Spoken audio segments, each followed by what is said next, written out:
De tudo um pouco. Um oferecimento CEMIG. Nossa energia, sua força. Minas Gerais. Diálogo, equilíbrio e trabalho. Muitas vezes esse sucesso é uma questão, parte do ponto de vista, assim, da nossa perspectiva sobre nós mesmos, né? Dos nossos dons e talentos, como potencializá-los. Muitas vezes as pessoas não sabem o que fazer para potencializar aquilo que ele tem de bom e minimizar, né, os efeitos daquilo que ele tem de ruim. É por aí, não é, Natália? Hoje a gente tem falado muito que a pessoa tem que ser a própria gestora da sua carreira. A empresa oferece possibilidades, oferece muitas vezes um plano de carreira, mas a pessoa tem que correr atrás e tem que ela planejar a sua carreira, né? E essa construção é cotidiana, não é mais um princípio, meio e fim. Todos os dias a gente está construindo aí a nossa carreira. Tem que parar para ver, rever objetivos, alvos, o foco também, isso é importante. Sim. E a gente vivendo nessa era globalizada, a gente entende que muita coisa acontece para nos dispersar. Sim. E aí a gente fica alienado, né? A gente fica alienado e não observa o que está acontecendo no dia a dia. E aí na hora que a situação muda, seja por uma demissão, alguma coisa assim, a pessoa não consegue mais se restabelecer. Porque uma doença, ali, né? Ficou perdida ali num tempo. Perde a meada do fio.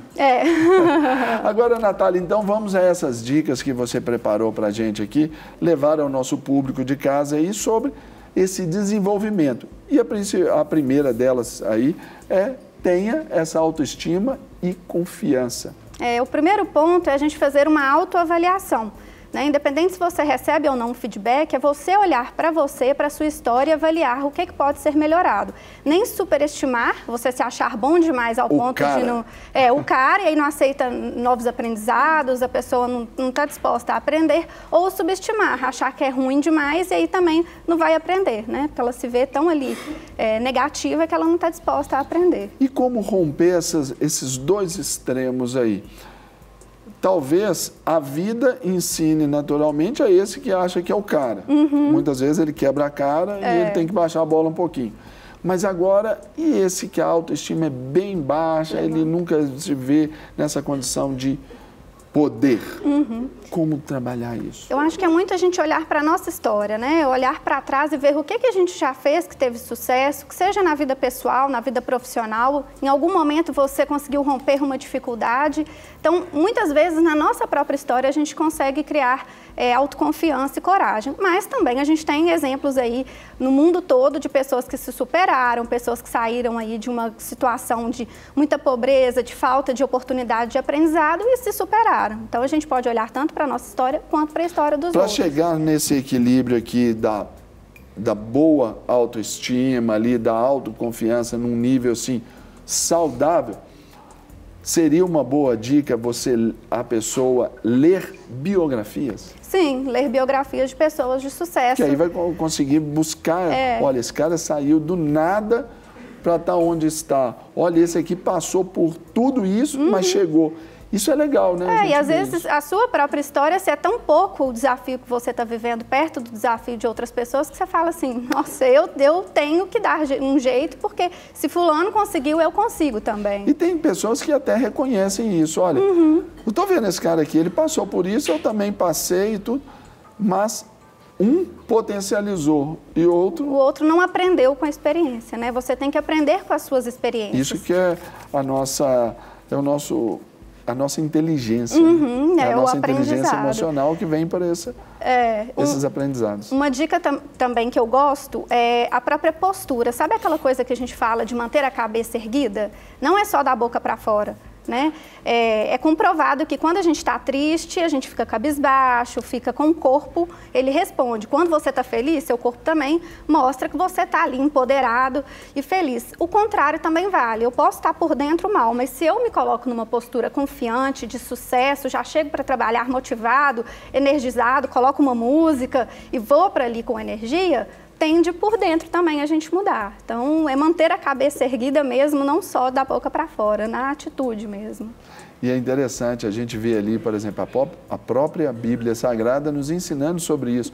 Abacuque falando, olha, ainda que não haja gado nos currais, produto da oliveira minta, ainda que chova canivete, eu andarei altaneiramente. Né? Essa posição. Joel diz, diga ao fraco, eu sou forte. Lá em Provérbios de Salomão, 23, 7, se não me engano, diz lá o seguinte, assim como imagina em sua alma, assim ele é. Provérbios 24, 10 diz lá assim, se no dia da tua angústia te mostras fraco, a tua força vai ser pequena. Exatamente. Tem essa correlação. Né? E isso é comprovado em exames, mostram que a pessoa, quando ela se empodera por fora, por dentro existem conexões cerebrais que mudam também na postura da pessoa. Dentro dessas dicas para a gente nos desenvolver aí profissionalmente, quebrar paradigmas. Porque... Explica isso para a gente e exemplifique.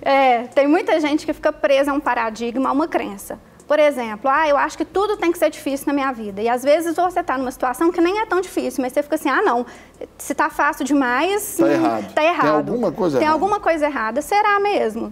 Será que tudo tem que ser difícil? Tudo tem que ser custoso? Então não, é você aceitar as situações da vida. Pessoas que se pegam a paradigmas, a crenças, elas não estão abertas a mudar. Até mesmo assim. Aí os conceitos, por exemplo, culturais, né? Na minha família ninguém vai para esse lado, na minha família ninguém é músico, então não... E se limita. Mata ali aquele sonho ali. Eu me lembro de uma charge que estava lá, um menino tocando piano, aí alguém chega para ele e diz assim, para com isso, você nunca vai ser bom nisso. Aí ele vira para trás falando assim, mas se eu não fizer, aí que eu não vou ser mesmo. É bem por aí, né? É você persistir mesmo nas coisas e não ficar preso a alguma crença e perguntar às vezes, olha, eu tenho uma forma de pensar, isso está dando resultado? Está dando certo? Se não tiver, não é hora de mudar? E então aí eu pergunto para você sobre essa terceira dica, que é da melhora dos resultados. Como então chegar a essa produção de melhores resultados? São as nossas metas pessoais, os objetivos pessoais? Isso, são as metas pessoais. E uma coisa interessante, quando a gente fala de bons resultados, a gente está falando de excelência. Excelência tem que ser algo para a gente ter no nosso estilo de vida. Em todos os relacionamentos, em todas as situações, a gente tem que buscar a excelência. E não só como um objetivo final. Depois que eu tiver a excelência, acabou. Eu não continuo progredindo. Então, quando eu busco a excelência em tudo que eu faço, eu sempre me pergunto, existe uma forma melhor de fazer isso? Existe uma forma melhor de me comportar?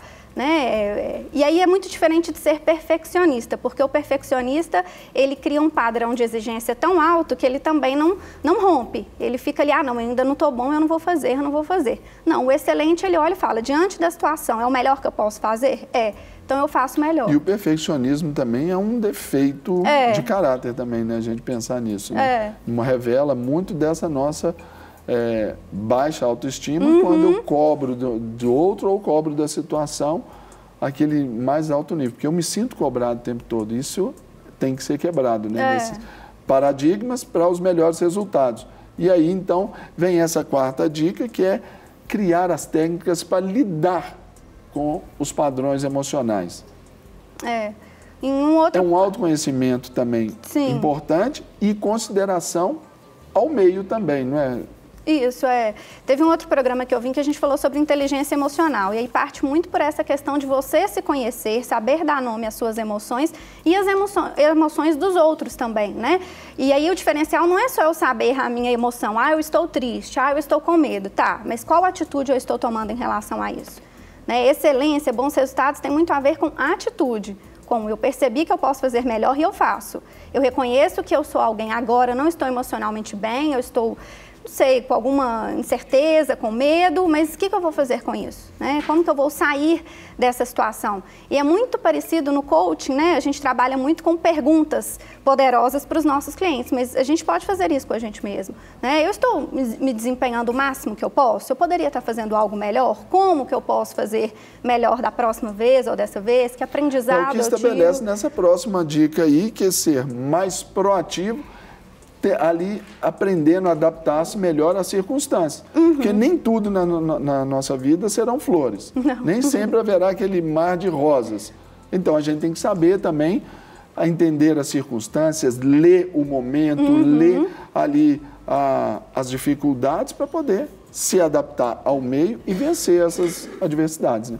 Exatamente, a gente tem que aprender com o que acontece, né? E quando a gente fala também de adaptar, tem muito a ver com resiliência. Que a resiliência é a capacidade de voltar ao estado normal, né? Com mais rapidez, com uma maior rapidez. Mas é você aprender com aquilo também. Você volta, mas o que eu aprendi com essa situação? Essa geração hoje aí que está no mercado, geração Y, Z, milênio, eles têm um pouco dessa dificuldade, né? Porque se aparece uma situação adversa, não, então eu mudo de empresa, eu não me comprometo.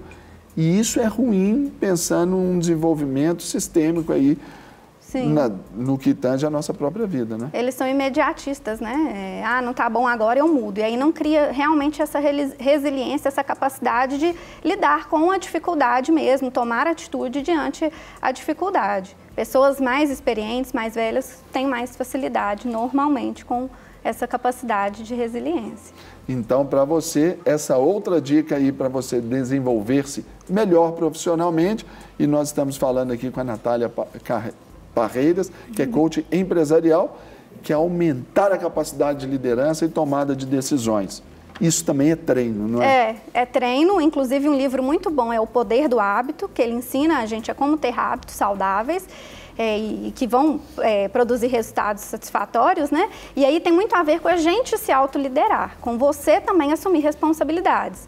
Eu falo muito que em empresas ou mesmo relacionamentos a gente vê comportamentos infantis e não comportamento de adulto. Adulto faz aquilo que deve ser feito. E criança que fala assim, eu não gosto, eu não quero, isso daí não tá bom. Ninguém me mandou fazer isso. Isso é muito comportamento infantil. Isso aqui foi fulano que tirou o brinquedo do lugar e o meu tá aqui, tá guardado. Criança em casa é assim, né? Adulto não é assim. Olha, o que eu tenho que fazer agora para ter um resultado melhor? Como que eu faço para mudar? Receber um feedback ruim, saber aceitar feedbacks é uma capacidade interessante de autoliderança. E se você não... De resiliência. E muitas vezes você não recebe esse feedback, pode ser, e aí você tem que pedir, olha, Serginho, como que eu tô? Tô indo bem? Não tô? Você acha que eu posso melhorar de alguma forma? E aceitar esse feedback, porque o feedback bom é aquele que faz a gente crescer, é o que constrói bons, né? Nos estimula. Isso. Né? Então, a pessoa tem que saber ouvir feedback, né? Pedir feedback também e mudar. Porque também, às vezes, a pessoa ouve um feedback ruim, mas na outra vez ela continua com o mesmo resultado. Não quer ficar um segundo por fora da nossa programação? Agora você pode nos acompanhar através das plataformas digitais. Queridos amigos e amigas, preciosos irmãos e irmãs, não perca tempo. Acesse, curta e siga-nos. Fique por dentro de tudo o que acontece aqui. Rede Super, inspirando você.